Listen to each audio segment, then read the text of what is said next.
The Temperance card is all about balance and moderation. And we can see this, if I straighten that up, by the images in the card.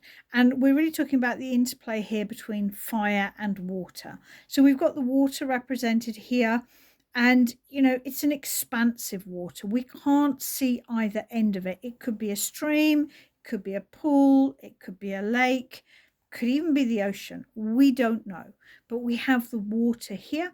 And of course, then we have the water that's flowing from cup to cup.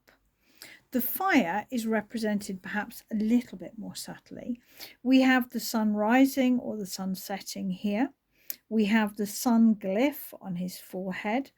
I envisage the wings as being fiery, but that may be a very personal interpretation.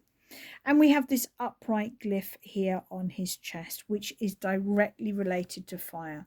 So basically, each of the elements has a triangular glyph, where fire and water are sort of the core masculine and feminine energies. We're not talking here about biology or gender. We're talking about psychology and sort of primal energy. And then the suit of swords is air, which is another masculine energy, but it has the line across.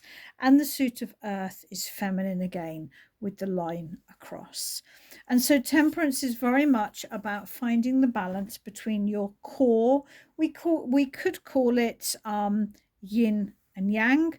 We could call it feminine and masculine. We could call it drive and passivity, action and rest, passion and emotion. It's going to be slightly different for each of us, and probably different on different times or different days of our life as well. But to me, the Temperance card is about the balance or the moderation between the core primary masculine and feminine within each of us, the fire and the water. So how do you know how balanced you are? Because it can be hard to tell, you know.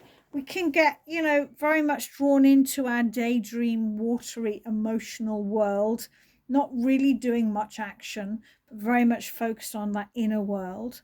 But also we can go the other way. We can get far too focused on action and forget to rest and nurture ourselves. How do you find out where the balance is for you? Well, my advice is to get your tarot deck, search through. Obviously, this is my teaching deck. This is my reading deck. You can see the difference in size. But search through your reading deck or any deck that you want to and find your Temperance card. Put it out, sit with it, look at it. Maybe you're working with the Rider-Waite deck. Maybe you're working with a different deck. Find where your deck shows that interplay between fire and water, between masculine and feminine, between yin and yang. Sit with it.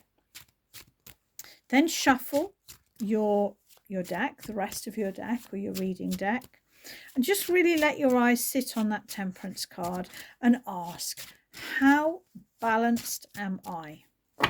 How in moderation am I?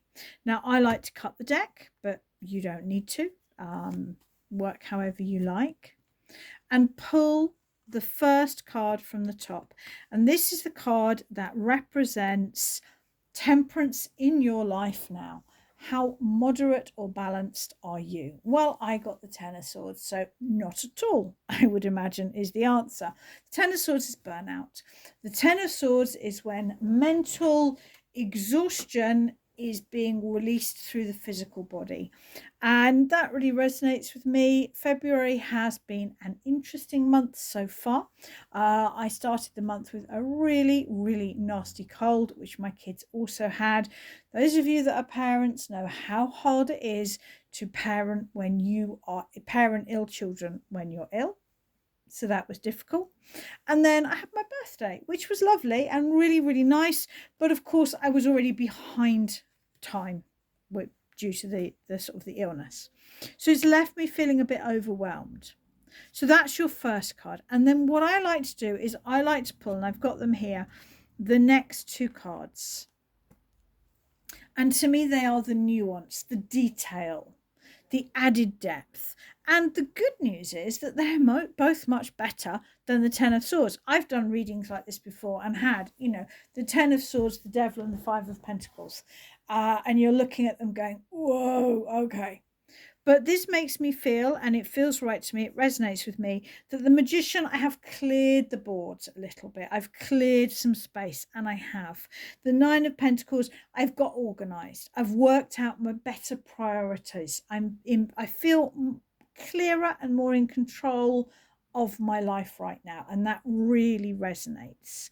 One of the things with people like myself that I consider myself to be very wandsy, very much in that suit of wands, is I can get over-absorbed in too many projects, which then leads to that 10 of Wands, 10 of Swords burnout moment. The Magician, I've cleared the decks.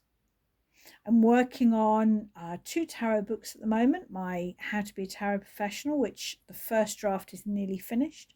I'm also writing a second project, which is partly fictional, but based very much on the process of tarot reading. And I'm creating a set of images for a rune deck, but I'm enjoying that. That's the fun bit. But all the other projects around the side have been cleared away.